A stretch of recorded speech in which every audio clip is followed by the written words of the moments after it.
Akhil Bharatiya Congress committee के SC department के chairman, हम सबके प्रिय राजेंद्र गौतम जी,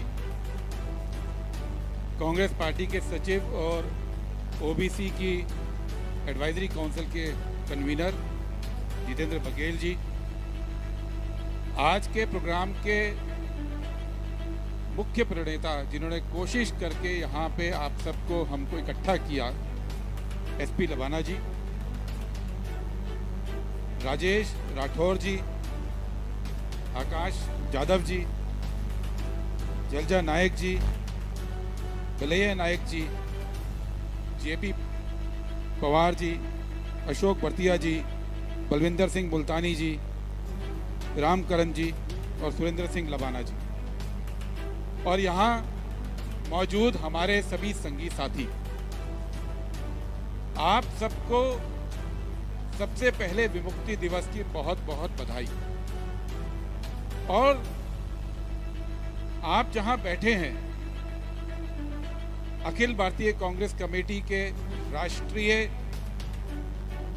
ऑफिस में 24 अकबर रोड में, ये उस पार्टी का राष्ट्रीय ऑफिस है जिस पार्टी के पहले प्रधानमंत्री उन्होंने देश को दिए, जवाहरलाल नेहरू जी, और जवाहरलाल नेहरू जी के फैसले को याद करते हुए आज हम मुक्ति दिवस मना रहे हैं। उस सब की आपको बहुत बहुत बधाई।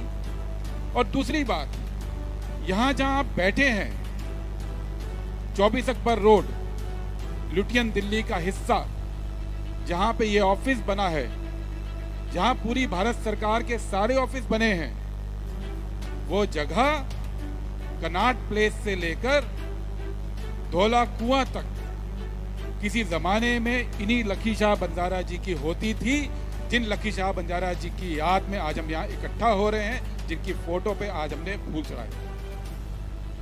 वो लखी शाह बंजारा जी के आप वारिस, उस परंपरा के आप लोग, आपका स्वागत है।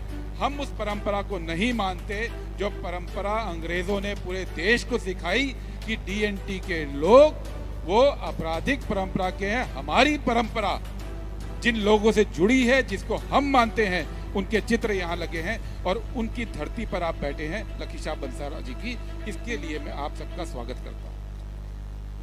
और मैं खुद दो परंपरा से आता हूँ गौतम साहब। एक परंपरा है कांग्रेस पार्टी की और एक परंपरा है सिख धर्म की, जिसको मैं मानता हूं। कांग्रेस की परंपरा नेहरू जी से शुरू होती है। जब वो पहली बार कांग्रेस के अध्यक्ष बने थे 1931 में, 1931 में, तो उन्होंने कराची के अंदर एक प्रस्ताव पेश किया था जिसको हम कराची रेजोल्यूशन बोलते हैं। और पहली बार कांग्रेस पार्टी के मंच से जवाहरलाल नेहरू जी ने कहा कि जब हम आजाद होंगे तो हर व्यक्ति बराबर होगा, हर व्यक्ति के पास एक जैसे अधिकार होंगे। ये डीनोटिफाइड ट्राइब जैसी की अवधारणा उन्होंने उसी वक्त खत्म करने की बात की थी। ये नेहरू जी का योगदान था। उसके बाद 1936 में नेल्लोर के अंदर नेहरू जी ने ये बात बोली कि कोई भी ट्राइब देश के अंदर, कोई भी जाति को आप आपराधिक जाति नहीं कह सकते हैं। ये सभ्यता के कानून के खिलाफ है, ये कांग्रेस के कानून के खिलाफ है। और जब भारत आजाद होगा तो डीनोटिफाइड ट्राइब जैसी कोई चीज नहीं होगी। ये 1936 में जवाहरलाल नेहरू जी ने नेल्लोर में बोला था। और वही फिर बाद में आकर आजादी के 5 साल और 15 दिन बाद ये फैसला हुआ कि देश से डीनोटिफाइड ट्राइब जैसी बात को खत्म किया जाएगा, कानून को, सॉरी, और हर व्यक्ति बराबर होगा। हम उस परंपरा के हैं। और वो परंपरा बीच में कमजोर हुई।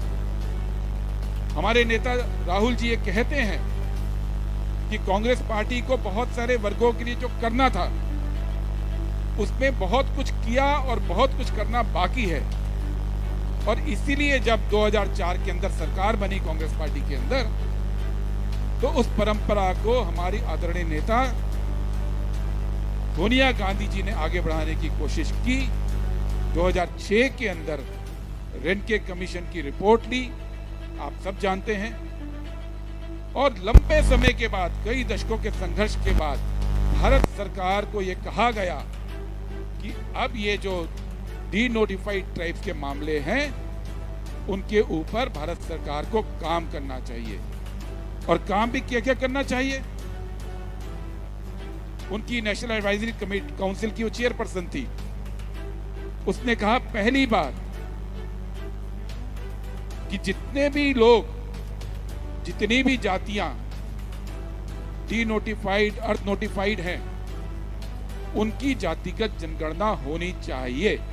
ये नेशनल एडवाइजरी काउंसिल ने और इनके कमीशन ने पहले बोला, और इस बात को राहुल गांधी जी लगातार उठा रहे हैं कि जातिगत जनगणना में जितने भी घुमंतु जातियां हैं, जितनी भी डी नोटिफाइड जातियां हैं, उनकी गणना होनी चाहिए। दूसरी बात, सोनिया जी के नेतृत्व में यह कही गई कि देश के सभी राज्य सरकारों को निर्देश देना चाहिए कि इन जातियों से जुड़े जो करीब 20 करोड़ लोग हैं, उनके साथ प्रशासन और पुलिस का व्यवहार कैसा होना चाहिए, ये निर्देश देने की बात हुई। और ये इसलिए जरूरी है कि देश के अंदर हम सब जानते हैं कि करोड़ों लोग अंडर ट्रायल देश के अंदर कैद रहते हैं, करोड़ों केस कोर्ट्स के अंदर हैं, और उसका बहुत बड़ा हिस्सा जो अंडर ट्रायल कैद के अंदर रहते हैं वो घुमंतु और डी नोटिफाइड जातियों के लोग होते हैं। तमिलनाडु में अभी एक रिपोर्ट आई, कुरुवरा जाति के लोग एवरेज हर व्यक्ति के ऊपर 5 केस है, और वो कोर्ट के अंदर जाते नहीं है केस पूरे, और वो बिना कोई अपराध प्रूव हुए, बिना कोई सजा हुए आप कोर्ट के और जेल के चक्कर में रहते हैं। इसलिए नेशनल एडवाइजरी कमेटी ने उस समय बोला था कि एक कोड ऑफ कंडक्ट बनना चाहिए कि इन तमाम जातियों को लेकर जो पूर्वाग्रह पैदा हुए हैं प्रशासन के अंदर, उसको दूर करना है। और उन्होंने निर्देश दिया था, तब शैलजा जी जो आज कांग्रेस की जनरल सेक्रेटरी हैं, वो सामाजिक न्याय की मंत्री होती थी, उनको निर्देश दिया और शैलजा जी ने उस समय फैसले करवाए कि डीएनटी के लिए, आर्थिक तरक्की के लिए और शैक्षणिक तरक्की के लिए अलग से कार्यक्रम बनने चाहिए। ये बात कांग्रेस पार्टी ने 2013 में डिक्लेयर की, और ये बोला कि जैसे एससी का कमीशन है, जैसे एसटी कमीशन है देश के अंदर, वैसे ही डीएनटी के लिए भी एक कमीशन होना चाहिए। ये भी फैसला उस समय की सरकार, यूपी की सरकार में किया गया था।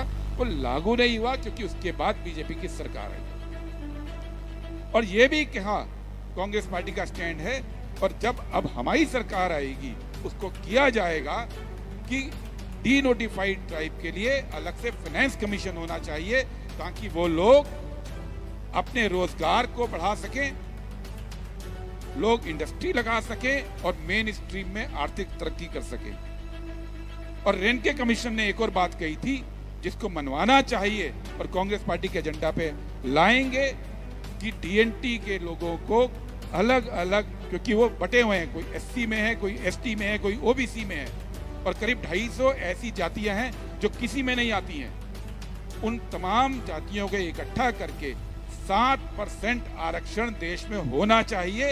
ये भी रेनके कमेटी की सिफारिश है, और इसके साथ भी कांग्रेस पार्टी खड़ी है। और आखिरी बात कि ओबीसी के अंदर जो सुविधाएं मिलती हैं, वो सुविधाएं चाहे कर्ज की हो, चाहे स्कॉलरशिप की हो, चाहे दूसरी सुविधाएं की हो, वो डीएनटी को होना चाहिए। ये कांग्रेस की परंपरा थी। ये कांग्रेस की परंपरा को अब राहुल गांधी जी अगले लेवल पर लेके जा रहे हैं। हर जगह वो इस पे संघर्ष कर रहे हैं, और मैं आपको यकीन दिलाता हूं कि आने वाले सालों में कांग्रेस पार्टी के एजेंडा पे ये तमाम बातें प्रमुख रूप से रहेंगी, और हमारी सरकार आने पर इनको लागू किया जाएगा। दूसरी परंपरा की मैं बात करूंगा। वो परंपरा मेरे से जुड़ी है, मेरे धर्म से जुड़ी है। वो घुमंतु जातियों को, डी नोटिफाइड ट्राइब को कभी भी अपराधी मान के नहीं चला। हमारी परंपरा में, और खास तौर से 2 कम्युनिटी, एक लबाना कम्युनिटी और एक सिगलिगर कम्युनिटी, उनके लिए 3 शब्द इस्तेमाल होते थे: त्याग, टेक्नोलॉजी और ट्रेड। त्याग क्यों? मैंने बताया कि ये पूरी जगह लखी शाह बंजारा की थी। जब लाल किला बन रहा था तो लाल किले पे जो रॉ मटेरियल जाता था बनाने के लिए, लखी शाह बंजारा उसके मेन कॉन्ट्रैक्टर थे। लाल किला बनाने के लिए सारी सामग्री का कॉन्ट्रैक्ट लखी शाह बंजारा के पास था। 2 बात साबित होती है, एक कि वो कोई गरीब, कोई जंगल में रहने वाले नहीं थे, लबाना कम्युनिटी के थे, और वो इतने मजबूत थे कि भारत की सल्तनत का लाल किला बन रहा था, उसके कॉन्ट्रैक्टर थे। लेकिन जब हमारे 9वें गुरु तेग बहादुर जी की शहादत हुई तो और उनका जो शीशवहीन शरीर चांदनी चौक में था, तो लखी शाह बंजारा जी से देखा नहीं गया। उन्होंने अपनी रुई की गाड़ी में उनके शरीर को छुपाया और जहां आज गुरुद्वारा रकाबगंज साहिब है, वहां उनका घर होता था। घर में लाकर उन्होंने हमारे 9वें गुरु का अंतिम संस्कार किया और मुगल बादशाह औरंगजेब को पता ना चले तो चिता के साथ अपने पूरे घर को आग लगा दी। ये त्याग की हम परंपरा की बात करते हैं। ये आपकी कम्युनिटी की परंपरा है कि बड़े से बड़े त्याग से नहीं डरते, क्योंकि अन्याय के खिलाफ लड़ते हैं, न्याय के लिए लड़ते हैं। और सिर्फ एक उनकी बात नहीं है। जब गुरु नानक देव जी उन्होंने सिख धर्म की बात करनी शुरू की, तो एक लबाना ही थे भाई मनसुख दास जो उनसे जुड़े और फिर श्रीलंका तक उनकी बातों का प्रचार करने गए। भाई मती सिंह के परिवार के लोग तो कहते हैं कि करीब 100 कुर्बानियां उन्होंने दी अपनी जान की। बहुत सारे ऐसे नाम हैं जो इस परंपरा में त्याग से जुड़ते हैं। लेकिन त्याग तो केवल एक चीज है, दूसरी चीज टेक्नोलॉजी। मैं इसलिए बोल रहा हूं क्योंकि जो बातें सिखाई जाती हैं आम जनता की कहानियों में, वो केवल ये सिखाई जाती हैं कि ये ट्राइब्स आपराधिक गतिविधियों में थी और इसलिए अंग्रेजों को कानून लाना पड़ा उनको कंट्रोल करने के लिए, जबकि ऐतिहासिक सच्चाई ये नहीं है। ऐतिहासिक सच्चाई क्या है कि ये वो कम्युनिटी थी लबाना बंजारा। जब गुरु नानक देव जी थे तो उन्होंने उनकी मदद की और कहा कि एक दुनिया में नई टेक्नोलॉजी आई है। वो टेक्नोलॉजी बारूद की टेक्नोलॉजी थी। बारूद के दम पर दुनिया के अंदर युद्ध जीते जाने लगे। बारूद के दम पर बाबर ने यहाँ पे लोदी को हराया। बारूद के दम पे टर्की में ऑटोमन एम्पायर आया। और बारूद बनाने के लिए जो पोटेशियम नाइट्रेट होता था, पोटेशियम नाइट्रेट शोरा जिसको हम हिंदी में बोलते हैं, वो सबसे ज्यादा भारत के अंदर होता था। और सिख परंपरा ने लुबाना कम्युनिटी के लोगों को गुरु नानक देव जी के टाइम पे बारूद के पोटेशियम नाइट्रेट की किस तरह से बारूद में बदलना है और कैसे उसको सप्लाई करना है, वो ट्रेड, वो टेक्नोलॉजी लबाना कम्युनिटी के पास आई। और 15वीं, 16वीं, 17वीं शताब्दी के अंदर पूरी दुनिया के अंदर जो बारूद बनता था, पूरी दुनिया में उस बारूद की सप्लाई चेन लबाना कम्युनिटी के हाथ में थी, बंजारा कम्युनिटी के हाथ में थी। वो बंजारा कम्युनिटी पूरी दुनिया के अंदर बारूद के लिए पोटेशियम नाइट्रेट सप्लाई करते थे। और उसी वजह से इतना देश के अंदर उस वक्त आए हुई कि मुगल एम्पायर भी दुनिया का सबसे अमीर एम्पायर बना।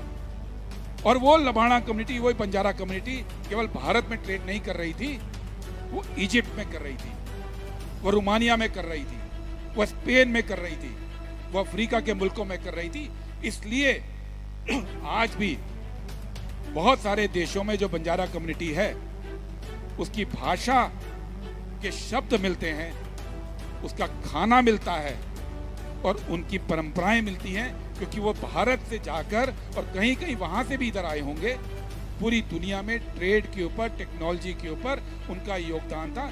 ये वो कम्युनिटी थी, ये कोई जंगल में रहने वाली और अपराध करने वाली कम्युनिटी नहीं थी। ये पूरी दुनिया को बारूद सिखाने वाली और उसकी सप्लाई चेन को कंट्रोल वाली कम्युनिटी थी, और अकेली कम्युनिटी थी। इसमें चीनी भी थे, इसमें पर्शियन भी थे, लेकिन ये अकेली कम्युनिटी थी जिसके ट्रेड रूट जमीन पर भी थे और समुद्र पर भी थे। ये वो कम्युनिटी थी, और ये कम्युनिटी फौजों को रसद पहुंचाती थी। ये कम्युनिटी जितने देश के अंदर अनाज के गोदाम होते थे वो उनके थे। टांडा बोलते हैं, आज भी टांडा आप सब जानते हैं कितने सारे हैं। और अभी रिसर्च ने बताया कि पूरी दुनिया में लबाड़ा कम्युनिटी, बंजारा कम्युनिटी के 7,000 टांडा हैं, क्योंकि वो पूरी सप्लाई चेन उनके पास थी, ब्राजील तक है। टांडा ही बोलते हैं उनको।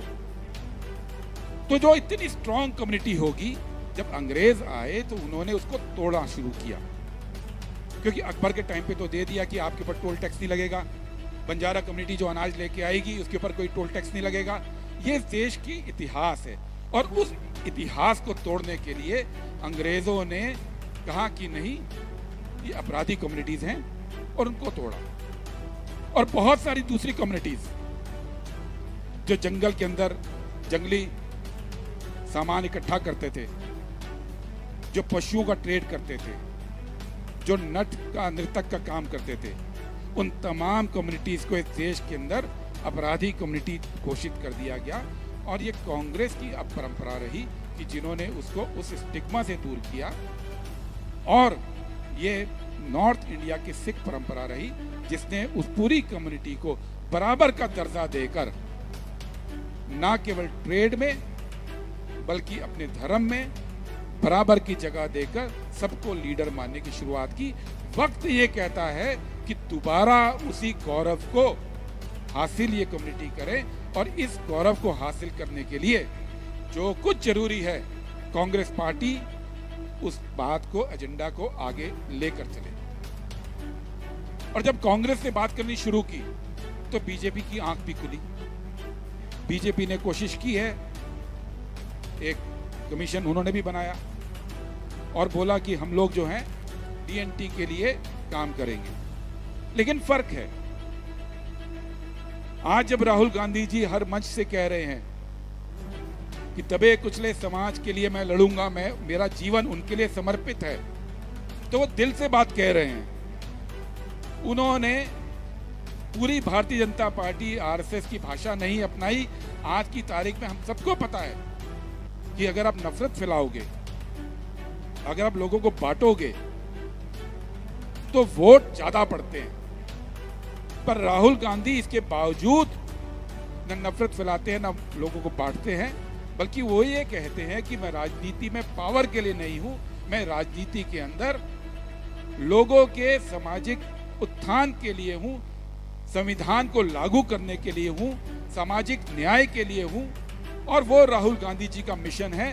वो नफरत फैलाकर वोट नहीं लेते हैं, वो आप लोगों के साथ कंधे से कंधे मिलाकर लड़ाई में एक कमांडर की भूमिका में अपने को लेते हैं, और अपना पूरा जीवन, अपना पॉलिटिकल करियर उन्होंने इस काम के लिए सुपुर्द कर दिया है। लेकिन बीजेपी को समझ नहीं आएगी। इसीलिए जब बीजेपी कास्ट सेंसस की बात कर रही है तो अभी तक टीएनटी ट्राइब्स, घुमंतू ट्राइब्स की गणना के ऊपर एक शब्द नहीं बोले हैं। जब आपको जातिगत जनगणना करनी है तो आप इन कम्युनिटीज जो 20 करोड़ हैं देश के अंदर, उनकी अलग से गणना क्यों नहीं करेंगे? क्यों नहीं करेंगे? भाजपा को आज बताना चाहिए। दूसरी बात, उन्होंने कहा हमने अलग से डिपार्टमेंट बना दिया मंत्रालय के अंदर, और उसको हमने डीएनटी के लिए लागू कर दिया, डीएनटी के वेलफेयर के लिए स्कीमें ला रहे हैं। उन स्कीमों की सच्चाई क्या है? एक स्कीम को बोलते हैं सीड। 2021 में उसके अंदर 50 करोड़ दिए, अगले साल काट के उसको 28 करोड़ कर दिया, अगले साल काट के 15 करोड़ कर दिया, अभी इस साल 39 करोड़। अब कोई बताए 20 करोड़ लोगों के लिए 15 करोड़, 30 करोड़, 40 करोड़ में कौन सी स्कीम चलती है, और वो पैसा भी खर्च नहीं कर पा रहे हैं। उन्होंने बोला हमने डीएनटी के अलग से आयुष्मान कार्ड बनाने शुरू किए। अभी डेटा दिया 3 महीने पहले, पूरे देश के अंदर डीएनटी समुदाय को 7,000 आयुष्मान कार्ड मिला। 20 करोड़ जनता, कार्ड कितने दिए? 7,000। बोला हम उनके लिए मकान देना चाहते हैं। 11 साल में डीएनटी के लिए बीजेपी ने केवल और केवल 3,000 घर अभी तक एलोकेट किए। बोलते हैं हम डीएनटी के लोगों को विदेश में पढ़ने के लिए स्कॉलरशिप दे रहे हैं। स्कीम शुरू हुए 6-7 साल हो गए, और कुल कितने लोग गए आज तक? 14 लोग। वो भी जो संघ के कार्यकर्ता होंगे वही गए होंगे। मुझे नहीं लगता कि आम डीएनटी का कोई स्टूडेंट को उन 14 में भी नंबर आया हो। तो इतने बड़े समाज के लिए आप जो स्कीमें शुरू कर रहे हैं वो विज्ञापन ज्यादा हैं, वो डीएनटी समुदाय की तरक्की के लिए कोई स्कीम नहीं है। केवल जैसे मोदी जी की आदत है कोई एक स्कीम शुरू कर देना और स्कीम शुरू करके उसका एडवर्टीजमेंट करना। लेकिन आप बताइए, आप इतने सारे लोग बैठे हैं, क्या आपके बीच में से एक भी स्टूडेंट डीएनटी समुदाय का विदेश गया है? क्या एक को भी घर मिला है? क्या एक को भी आयुष्मान कार्ड मिला है? ये सच्चाई है। इस सच्चाई को लोगों के बीच उजागर भी करना है, अपने इतिहास को वापस दुरुस्त करते हुए लोगों में कॉन्फिडेंस के साथ भी जाना है, और कांग्रेस पार्टी को मजबूत भी करना है, ताकि राहुल गांधी जी जो बीड़ा उठा के चल रहे हैं, राहुल गांधी जी जो समाज के लिए करना चाहते हैं, उसके लिए जो ताकत चाहिए, उसके लिए जो शक्ति चाहिए, उसके लिए जो सरकार चाहिए, उसके लिए हम सबको कंधे से कदम मिला के भी चलना है। तब जाकर इस तरह की कॉन्फ्रेंस का मकसद पूरा होगा, क्योंकि लड़ाई एक दिन की नहीं है, लड़ाई बहुत लंबी है। और उसके लिए यहां राजेंद्र पाल जी बैठे हैं,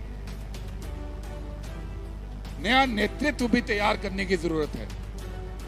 राहुल गांधी जी ने दरवाजा खोला, आप सबसे आह्वान है उस दरवाजे में घुसकर नेतृत्व संभालिए।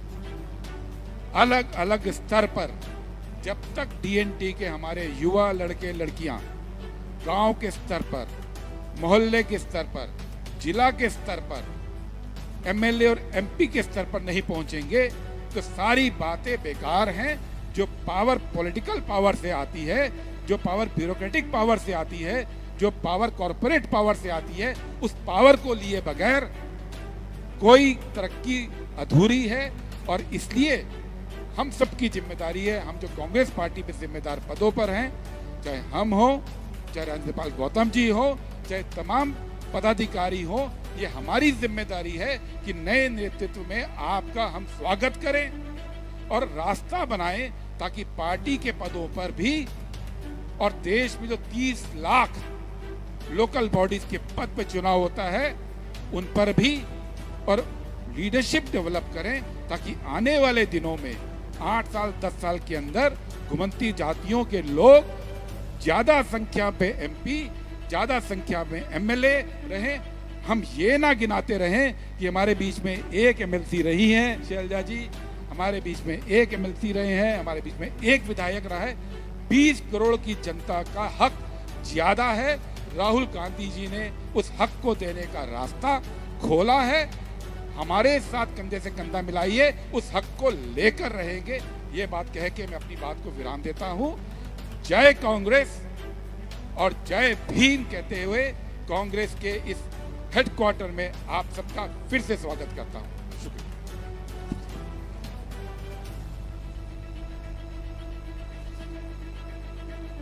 धन्यवाद। सप्पल साहब ने आपको बहुत विस्तार पूर्वक कांग्रेस पार्टी की नीतियां और धर्म नीति का पाठ पढ़ाया। इस सब को, इन बातों को पल्ले बांध करके साथ लेके जाना है।